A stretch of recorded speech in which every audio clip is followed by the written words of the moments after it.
உன் அத்தை சாமுண்டீஸ்வரி எங்க பிள்ளைய எங்ககிட்ட அண்டவே விடலையே. அவ கோவம் இன்னைக்கு மாறும், நாளைக்கு மாறும். ஒவ்வொரு நாளும் நம்பி நம்பி எங்க ஆயுசுல முக்கால்வாசி போயிடுச்சியா. இப்ப எதுக்கு பாட்டி அதெல்லாம் பேசிக்கிட்டு? பேசட்டும் மாமா. பாட்டிக்குன்னு எல்லாம் இருந்தும் அத பக்கத்துல இருந்து பார்க்க முடியாத கொடுமை எப்படி இருக்கும்னு கொஞ்ச நாள்ல நானே தெரிஞ்சுக்கிட்டேன். நீங்க பேசுங்க பாட்டி. உங்களுக்கு என்ன தோணுதோ என்கிட்ட பேசுங்க. கண்ணு, ஒரு நாளா 2 நாளா 30 வருஷத்துக்கு மேல இந்த நத்தை ஓட்ட சுமந்துக்கிட்டு நடக்கும் பாரு, அந்த மாதிரி உங்க அம்மா சாமுண்டீஸ்வரி எங்க மேல இருக்கிற பகைய சுமந்துக்கிட்டு இருக்கா. இப்படி இருப்பான்னு நான் கொஞ்சம் கூட எதிர்பார்க்கவே இல்லை, நினைச்சு கூட பார்க்கல. என் புள்ள ராசராச இந்த பாரு, மகாலட்சுமி மாதிரி 4 பொண்ணுங்களை பெற்றிருக்கான். அந்த 4 பேத்திங்களும் இந்த வீட்டுல ஓடி ஆடி விளையாடினதே இல்லை. அப்படி இருக்கும்போது எதுக்குமா இந்த வீடு? இந்த வீடு எதுக்குன்னு கேக்குறேன். பாட்டி சரியா, சின்ன பிள்ளைங்களா இருக்கும்போது தான் என் பேத்திங்களை இங்க வர விடல.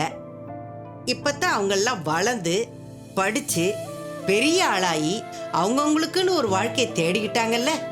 இப்பவாவது அவங்கெல்லாம் இந்த பாட்டியை தேடி வரலாம்ல. அதையே தடை பண்றா.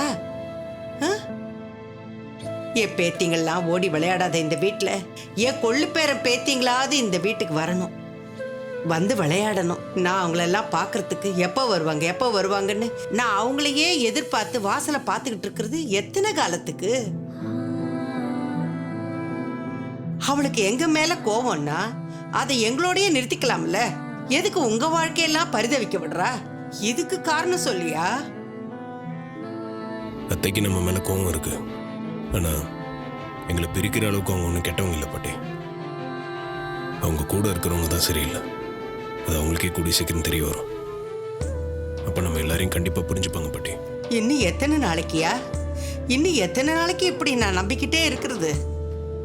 நாளைக்கு விடியல் நல்லா இருக்கும், மாற்றம் வரும்னு எதிர்பார்த்து எந்த மாற்றமும் வரல. எல்லாம் அப்படி ஏதாயா இருக்கு. இந்த ஏக்கத்திலே நான் போய் சேர்ந்துடக்கூடாது. கடவுளே எனக்கு ஆயுச கொடுன்னு நான் வேண்டிக்கிட்டு இருக்கிறேன். பாட்டி, நீங்க வருத்தப்படாதீங்க. அதான் நான் வந்துட்டேன்ல. உங்களுக்கு என்னென்ன ஆசை இருக்கும், எதெல்லாம் நமக்கு நடக்காம போச்சுன்னு உங்களுக்கு வருத்தமா இருந்ததோ அதையெல்லாம் நான் உங்களுக்கு திருப்பி தருவேன். என் பாட்டியை நான் சந்தோஷமா பார்த்துப்பேன். ஏரா சாத்தி